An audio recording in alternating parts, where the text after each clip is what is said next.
One of the really annoying things about genuinely terrible people is how often they don't realize just how terrible they are.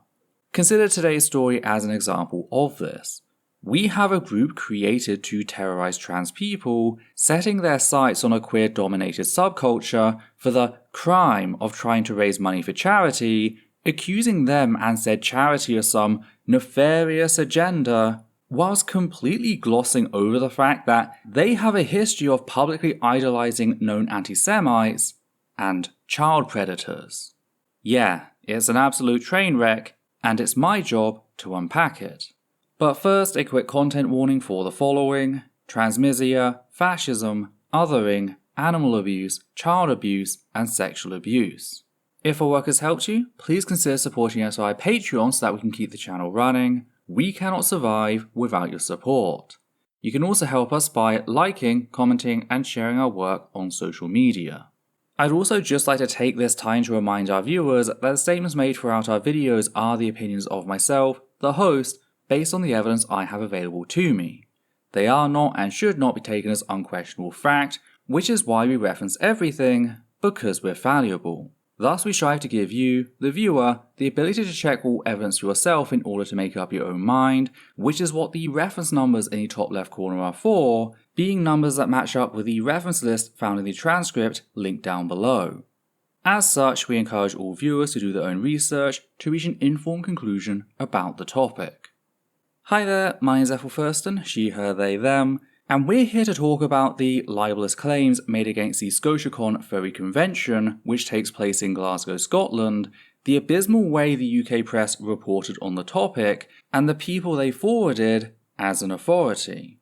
In particular, we will be responding to a Telegraph article titled "Cut Ties with Furry Fetishist, Taxpayer-Funded Wildcat Charity Told."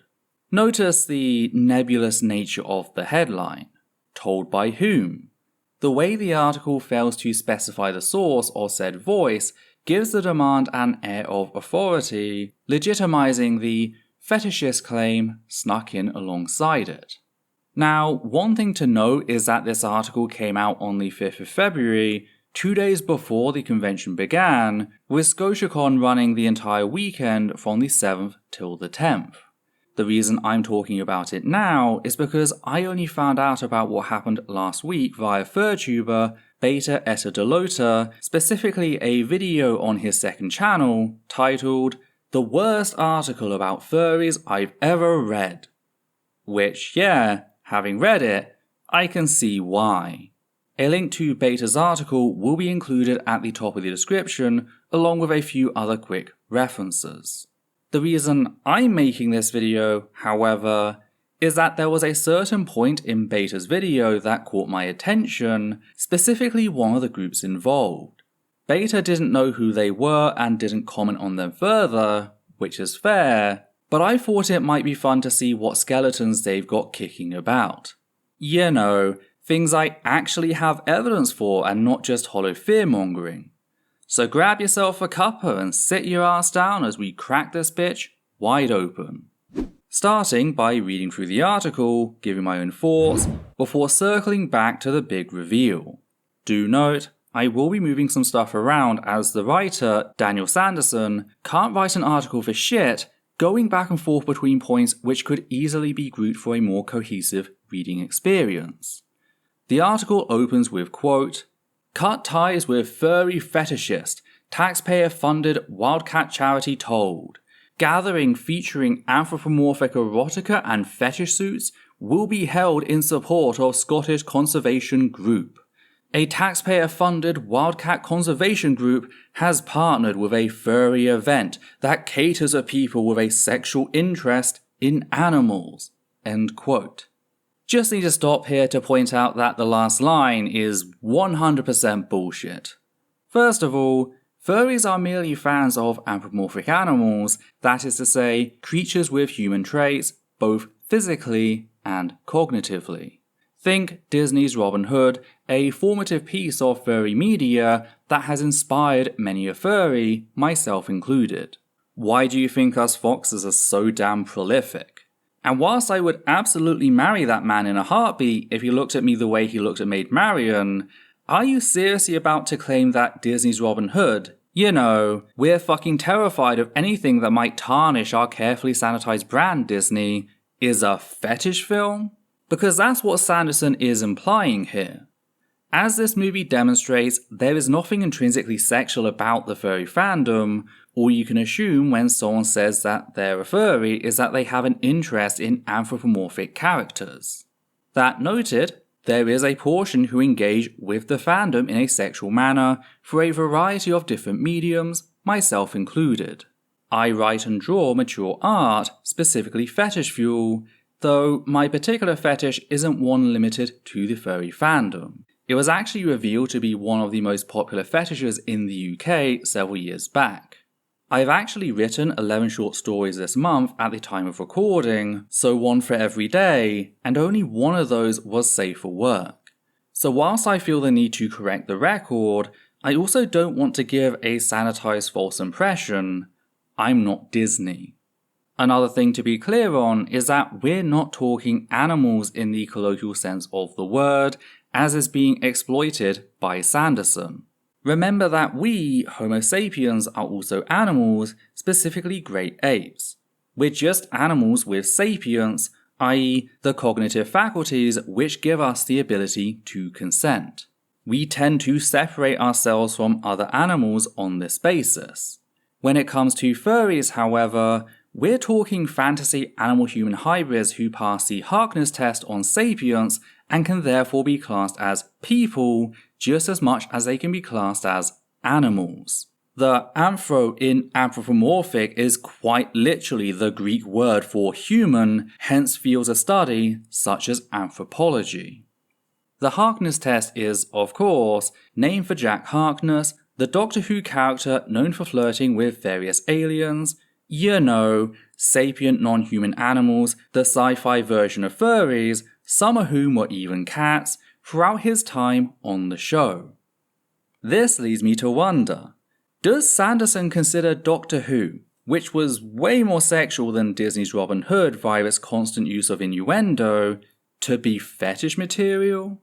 Does Sanderson consider the Whovian fandom to be a bunch of creepy fetishists? Does he seriously think that the BBC, by airing Doctor Who from 7 PM, a whole 2 hours before the 9 PM free-to-air television slot, broadcast fetish material targeting children?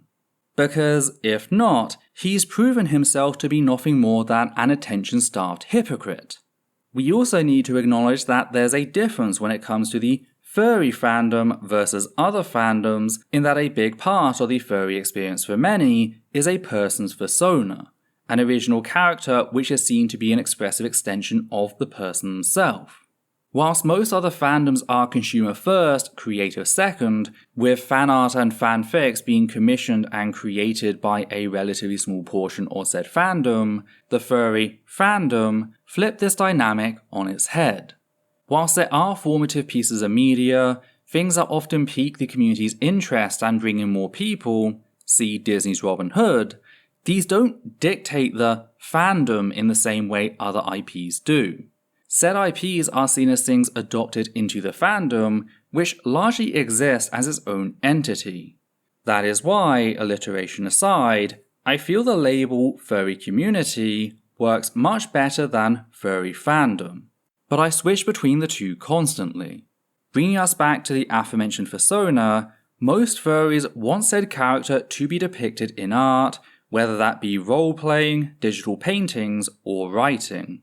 In this, the persona acts as a conduit, an alter ego that most furries come to see as themselves to some degree. So, when a furry with a persona falls in love or lust, hey, sometimes a dog just needs to bury a bone, what happens? Well, 9 times out of 10, so does their persona. For most furs, you cannot separate sexuality from their persona any more than you could their actual person. And yes, I have just spent an entire page responding to a single introductory line. It's honestly astonishing to see the amount of bullshit Sanderson managed to force into it. Like, I seen twink foxes at orgies, less stuff. The article continues with, quote, Saving Wildcats, a partnership between the Royal Zoological Society of Scotland, RZSS, and SNP government agencies such as Nature Scot, has been unveiled as the official charity of Scotiacon. The gathering is expected to attract around 1,200 furries who dress as anthropomorphic creatures to the behind closed doors Glasgow event. Concerns have been raised owing to links between furries and sinister sexual fetishes, leading campaigners to urge Saving Wildcats to cut ties with a creep convention. RZSS denied having an official partnership with Scotiacon. However, it emerged that it had welcomed furries to Kincray Centre in December, where costumed Scotiacon representatives were granted behind-the-scenes access to Saving Wildcats conservation work and posed for photographs. One session being staged this weekend is a workshop on writing furry erotica, led by a writer who advertises extreme content online and specializes in producing graphic fantasy stories involving animals. Another late-night session involves wearable, inflatable pool toy suits, a sexual fetish shared by some furries, while another is based around silicone, spandex, and neoprene costumes. End quote. So, to be clear, the specific workshops being mentioned here are all closed-door sessions running late at night. The fact that there's two systems in place here, both time and venue, means that said content is being more heavily restricted than most broadcast television, which only limits mature content by time of day, if at all. You cannot seriously complain about what this convention is doing and say absolutely nothing about depictions of sex and violence on television post-Watershed. At least, not unless you're a massive hypocrite, which again, Sanderson is. The fact that these things are being limited to late night sessions also demonstrates that it is clearly only a small part of the convention, kept to a suitable time and place. Yet Sanderson is exploiting said events in order to paint the entire thing as if it's wall-to-wall fetish content. It's really telling of just how sad and desperate Sanderson is, that he can't think of any way to critique the conference outside of pointing to its entirely reasonable division of space and time as proof of inappropriate behavior. But the bullshit continues with, quote, ahead of the event, organizers have also warned attendees not to display artwork depicting pedophilia or cub porn. They have also banned images depicting bestiality involving humans or largely human-like characters, though species transcending sexual activity is permitted. End quote. Presenting rules banning certain things as proof of something sinister. The sad fact is, 9 times out of 10, these rules don't exist because of any specific incident, but to try and get ahead of the myth spread about furries and the community in general. Sadly, there really is no way to win with people like Sanderson, when both saying nothing and banning something are taken as proof of acceptance. What can you do? Sadly, this narrative continues throughout the article, as seen in quote, the furry subculture dates back decades, with participants creating their own personas in which they dress as cartoon-like animals with human features. While some members of the furry fandom deny it as a sexual fetish, organisers of the Scottish event have moved to ban children under the age of 18 and fetish clothing in public spaces, though this may be permitted at some closed-door events. While anatomically correct costumes or underwear that would expose the buttocks are banned, collars with leashes attached and dog harnesses are permitted. Organisers acknowledge that a ban on pup masks, usually black face coverings resembling a dog, and other pup play accessories may cause disappointment. However, they say they can be worn at closed-door events specifically for this purpose or within a private hotel room. End quote. Again, trying to demonize what happens at literal closed-door events and even the privacy of one's own hotel room. This is straight up authoritarian, with Sanderson acting like society should be allowed to dictate what 2 or more consenting adults do in private. For someone who has talked so much shit recently in labeling basic anti-harassment, anti-discrimination policies compelled speech, it's hard not to see the hypocrisy in fear-mongering about what consenting adults do in private.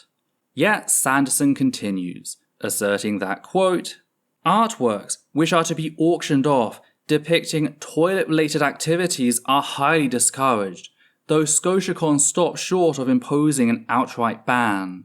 End quote. Okay, I get that you don't like it. I myself can't stand looking at it either, so I get that. But what exactly? Non-furries also engage in toilet play. What's your point? This is merely an appeal to disgust, a logical fallacy used in place of an actual argument. It's been used as an emotionally driven attack on all sorts of things, from gay people to life-saving medications. I'm sorry to burst your fragile little bubble, Mr. Sanderson, but lots of things are disgusting. That doesn't make them morally wrong. The adult thing to do when faced with such materials is to move on to find something you do enjoy, not act like it's some sort of gotcha. Again, this reeks of desperation and speaks to the immature mentality of reactionaries. Like, there's a reason I openly acknowledge that I create erotic art and have cracked a few sexual jokes here and there. The people who cry about what consenting adults do behind closed doors don't care about optics. There's nothing you can do to win them over at that point. Their minds have been consumed by hate. In fact, by hyper-sanitizing everything, you're kind of implying that they'd be right to be upset if there was anything sexual, which, again, there is, so you're just handing them all the power in accepting their framing to begin with. That's why there needs to be a two-pronged approach, pointing out the bullshit regarding children and animals, whilst also acknowledging and accepting the more mature elements of the fandom. As for what any of this has to do with saving wildcats, Sanderson goes on to assert that, quote, saving wildcats, which also involves the public bodies Cairngorms National Park and Forestry and Land Scotland, and received £400,000 in funding from the Scottish Government in 2021, is currently listed as having a stall at the event. They were due to take their place at the convention alongside stands run by an author of pornographic furry novels and an artist who produces explicit furry images. End quote. Okay, except where's the proof? I have never seen a convention that did not have a general open section for content deemed safe for work, and a separate allocated adult-only section for more mature content, typically in another room altogether. So I'm going to have to call bullshit on this. Nowhere does Sanderson provide proof that saving wildcats was to be placed in the adult section, meaning this is just a straight up fabrication as far as I'm concerned.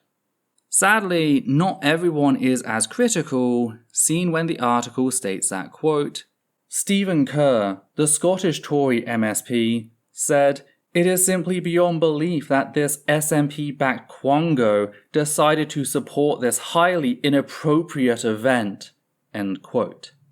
Except, there is nothing in this article that has shown how the event is inappropriate, just speculation based on things it has banned and things that are happening elsewhere. That's it. That's all Sanderson has, making this the epitome of a nothing burger. A fact that doesn't change when we finally get to the source of the headline, with the article acknowledging, quote, Marion Calder, a co-director for the For Women Scotland campaign group, said, while saving wildcats may have misunderstood the sinister interest groups that attend furry conventions, they must immediately cut ties with this event. Parents should be aware that while this convention may seem like harmless fun, it is anything but. The fact that the organisers felt the need to warn attendees about cub porn and bestiality tells you all you need to know. End quote. She later goes on to add that, quote, the only involvement Scotland's leading animal charities and government agencies should have in this creep convention is to loudly condemn it.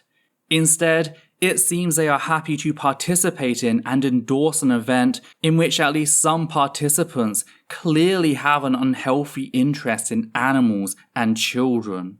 End quote. Revealing Marion Calder, representative for Women Scotland, to be the source of the headline. She's also a fucking neo-Nazi, as with the entire For Women Scotland team.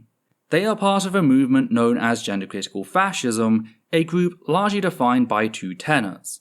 Tenet 1, trans women are cis men lying about being women to gain access to and assault real women. And 2, trans men are vulnerable girls who have, as part of some insidious conspiracy, been misled into believing that they're men as a means to pressure them to undergo chemical and surgical sterilization. Now, I've done a whole 1-hour video, fully referenced, unpacking each belief in relation to a functioning definition of fascism, cross-referencing said movement with the historical actions of the Nazi Party in Nazi Germany. So do check that out. What stuck out to me, however, was the specific context in which For Women Scotland came up during that video. You see, the second tenet, the one asserting that trans men are girls tricked into transitioning in order to sterilize them, is related to the Great Replacement, a neo-Nazi conspiracy that asserts a global order of Jewish people is decreasing white fertility, whilst increasing immigration to replace white people with non-white people in an attempt to destroy white Western civilization. Now, in that video, I highlighted several major voices in the gender-critical community making this very argument, including Helen Joyce, close and personal friend of J.K. Rowling, who once even described Joyce as a quote-unquote battle buddy. That's how close the pair is. Joyce published a gender-critical book in which she accused a quote-unquote global order of infecting the minds of young girls, and the three names she gave for who was apparently behind said conspiracy were George Soros, John Stryker, and Jennifer Pritzker, all three of whom are Jewish. Though again, she's not alone, with another gender-critical writer, Jennifer Bilek, accusing Joyce of plagiarism regarding that particular section. Except, there's just one problem. Bilek wasn't the first.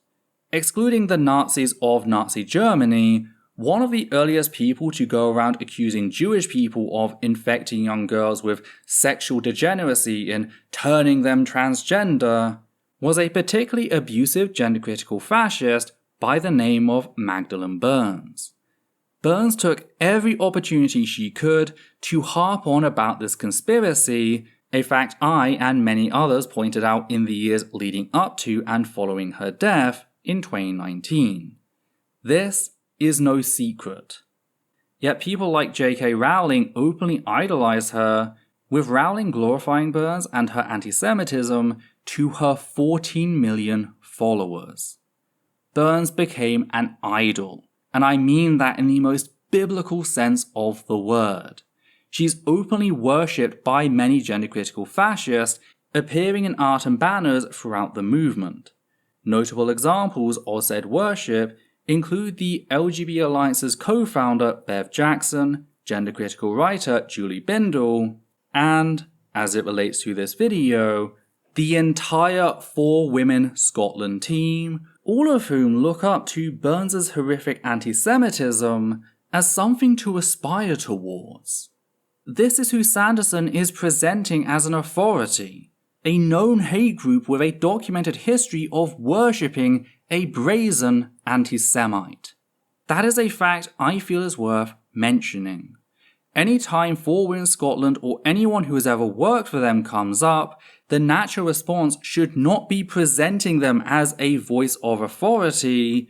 It should be calling out their support for anti-Semitism, which mirrors what we saw in the lead-up to the Holocaust. But it gets even worse when we consider said movement's history of glorifying child grooming. Returning to that second tenet, the one regarding trans men, this is part of a wider belief that trans boys are a sexual resource, something they're being denied by a Jewish cabal and thus must be fought for in order to secure it. They literally treat trans boys and even trans men as if they were cattle. breeding stock. That is why Alison Bailey describes trans masc in the following terms.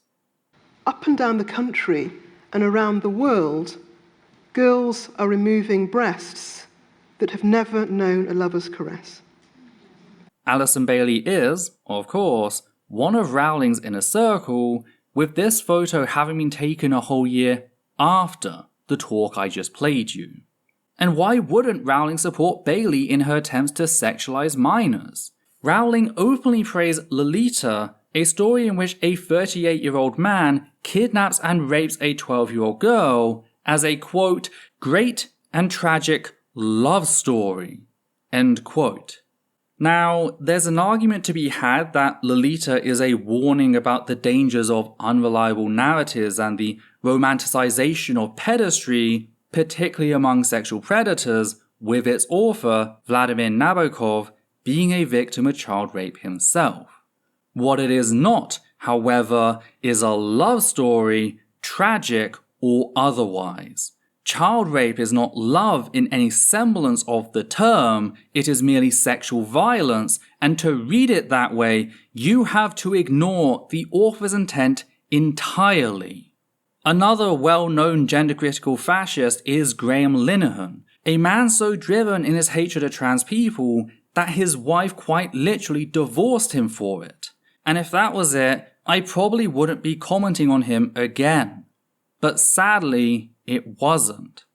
Last year, video emerged of Graham Linehan sexually harassing a 17-year-old trans child who he thought was a member of Trans Kids Deserve Better, a group of kids who have taken to protesting after the UK government banned gender-affirming care for minors. Returning to Linehan's attempts to sexually degrade this literal child, he did this in public, just outside a gender-critical venue, because that's how secure he felt in not being called out by his peers. That is how normalized sexual violence against children is within the gender-critical movement. And there's a long history behind this. Germaine Greer, another popular gender-critical fascist, once published a book titled The Beautiful Boy, which is as bad as you think. Greer openly described her book in The Telegraph, you know, the same bloody paper as the article we're currently going over, as being, quote, full of pictures of ravishing pre-adult boys with hairless chest, wide apart legs, and slim waists, end quote. She later told another source that a, quote, woman of taste is a pederast, boys rather than men, end quote. And in case you think she didn't realize exactly what she was doing, she stated that, quote, this book is going to get me into a lot of trouble. I'll be called a paedophile after this, end quote. That last one was in a Times article insensitively titled, Pretty Boys Get Greer Excited. I mention it being published in the Times since that's the other paper Sanderson works for. Fact is, I can't even show you the cover of said book, as the then 15-year-old boy used on said cover, Bjorn Anderson, came out about the fact that his photo was used without consent and that he was personally disturbed by the contents of said book. He even went as far as to say that the attention he'd received had stolen his childhood, making him feel, quote, like an exotic animal in a cage, end quote. When asked if he would have given permission to Greer had she asked, he merely responded by firmly declaring, quote, of course not until hell freezes over, end quote. Yet rather than take a stand, gender-critical fascism defended Greer, holding her up as a bastion against transgender ideology. She was very much at the front of the current wave of gender-critical fascism. I know, since I was there, at university when she was being deplatformed for her anti-trans views a whole 9 years ago. Damn, I'm old. And would you look at that? It's the official For Women Scotland Twitter account presenting both Greer and Rowling as victims of cancel culture, a far-right buzzword invented to demonize black people when they began publicly announcing their intent to boycott known sexual predators and domestic abusers. And here's another post with 4 Women Scotland bringing Greer up to mockly documented facts that Christo-nationalist groups from the US, such as the Heritage Foundation and the Alliance Defending Freedom, have directly funded the gender-critical movement in the UK. In fact, Jean Hatcher, the person 4 Women Scotland is responding to, cut ties with the UK's Women's Liberation Front in 2019 over this very thing, making said denial especially absurd. Then we have this post, mocking the facts that the current surge in global fascism, as seen in the January 6th coup attempt in the US, was normalized and even supercharged, in large part, via attacks upon trans people. Once again, with 4 Women Scotland bringing up Germaine Greer, the rampant paedophile, in order to present her and her pedophilia as some innocent victim being maligned by evil trans rights activists. Point is, this is nothing new. The gender-critical movement, for all its accusations that the communities it targets are filled with child predators, is riddled with them. They know this. They just don't care, since that was never the real issue. Gender-critical fascism couldn't give a flying shit about child well-being, they just see accusations of predatory behaviour as a means to demonize marginalized folk. Mirror propaganda refers to a technique often used in the context of hate speech, where bigots falsely attribute their own motives and/or intentions to a marginalized community. In short, when a fascist is speaking, every accusation is a confession. Fact is, I've seen how the furry fandom reacts when it comes to bestiality. To be outed as a zoophile is, in large part, the end of your time within the community. Yes, animal abusers will find other animal abusers to form their own groups, but they're barred from the majority of the fandom, with warnings constantly circulating, keeping tabs on any attempts to rebrand. The same goes for child predators, a fact I can say with confidence both as a furry and as a trans person. When Sophie LaBelle, better known for her work Assigned Male Comics, was outed as having used real-life photos of infants to draw cub porn, those of us on Essence of Thought were the primary people to document said issue and call attention to it on our show, The Trans Agenda. This is something that cannot be said for gender-critical fascists and the people listed throughout this section. Not one of them has faced any sort of repercussions for their predatory beliefs. Which might lead one to wonder why. Why is a group that was founded to target trans people suddenly switching to targeting furries? This is something that seemed to elude beta a little. And that's how you get articles like this, or 12-year-old anti-furries, which is probably what the target audience was here, unless the intention was to rage bait, which it might have, who knows. So I'm more than happy to offer a little more on that. As far as I can tell, there's 3 general reasons for this article and the comments made by 4 Women Scotland. The first is gender-critical fascism's mythology.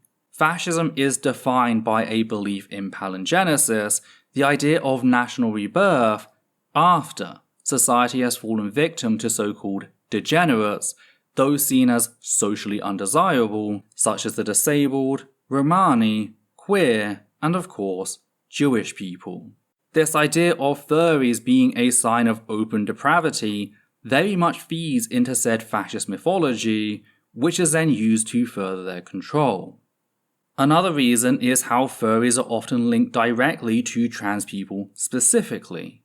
Something Beta couldn't discuss in his video because he only has screenshots rather than archived copy of the article, is how, in the first section of the article, there are 3 instances in which the words furry or furries have been hyperlinked, each going to a different article.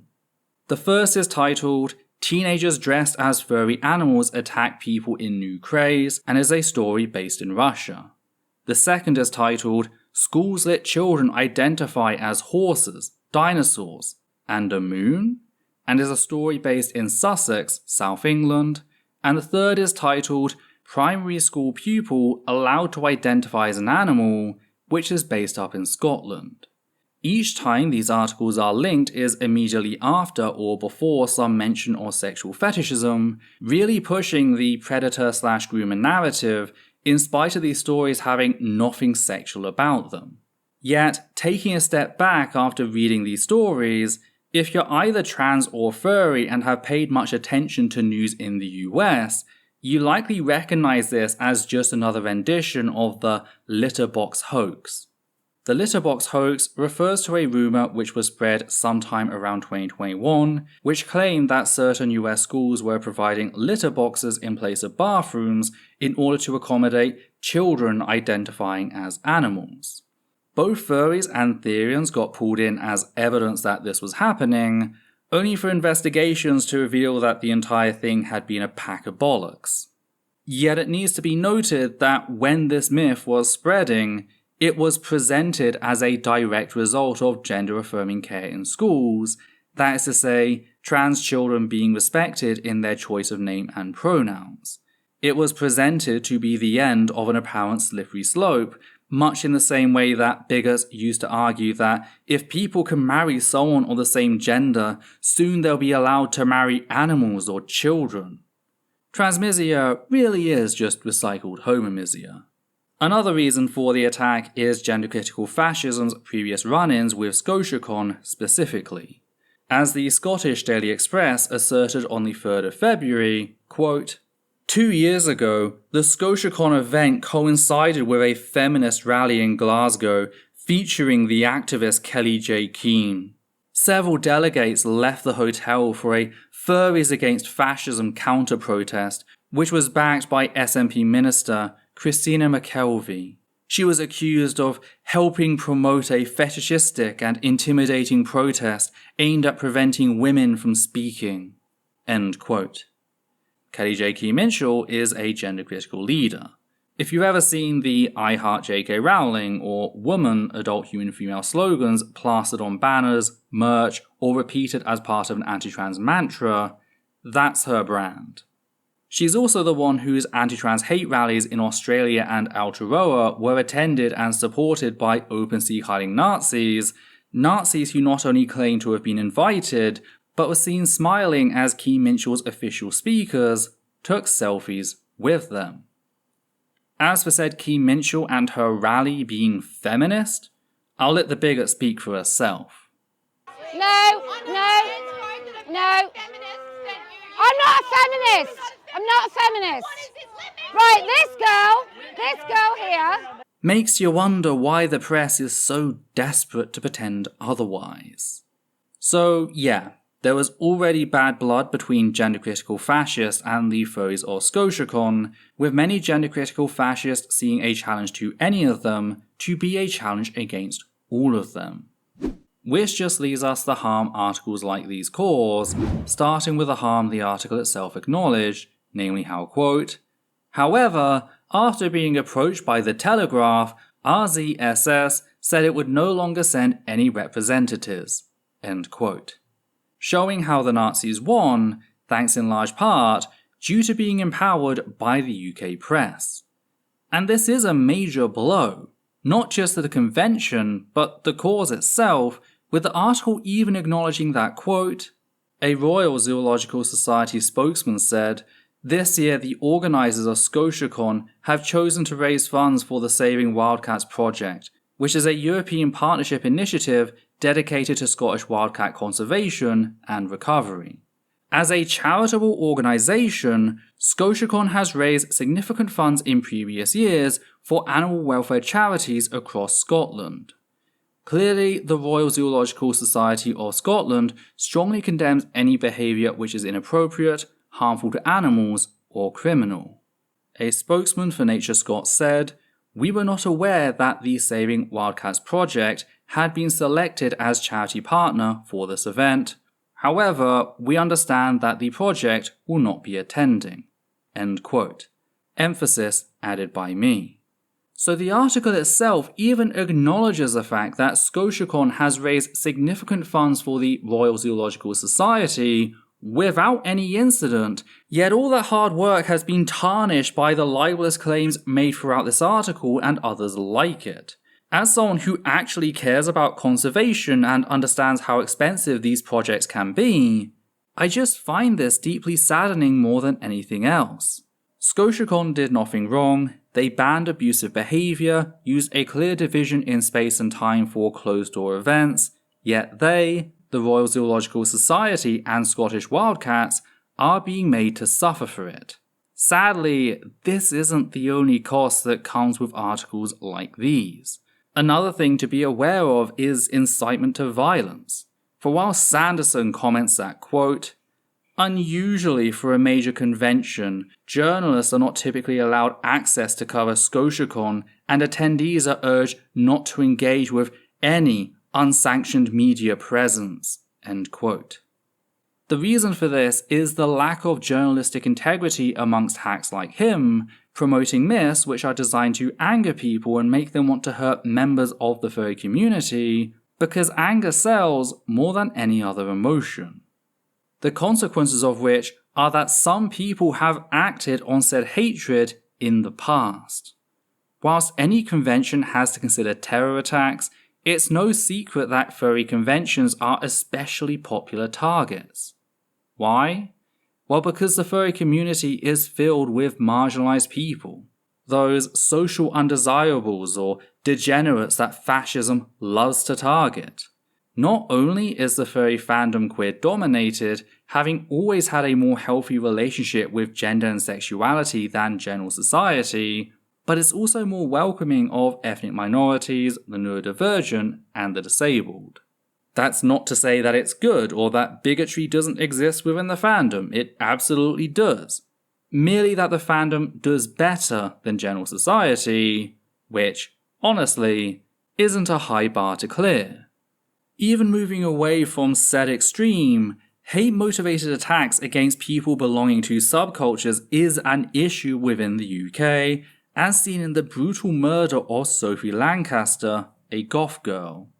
Sophie's mum would campaign for over a decade to expand hate crime provisions to include subcultures like the furry fandom, yet would sadly never see her goal come to pass. Point is, when the lies promoted via the press have led furries to be targeted, you don't get to act surprised when said community doesn't want to engage with you. Though, what do you think? What are your thoughts on the article? Do you have anything to add regarding 4 Women Scotland? Did you attend Scotiacon, and if so, what did you think of it? Did you notice something I missed? If so, be sure to let me know in the comments down below. And if you appreciate what we do here and want to help keep us running, please consider becoming one of our wonderful patrons who make our work possible. You can also make a one-time donation via PayPal or Super Thanks on YouTube. On that note, we'd just like to thank the following people: Matthew Kovac, Goddess Alita, Flynn, and Higgins the Seagull. And for myself, Adita, and Levi, take care now.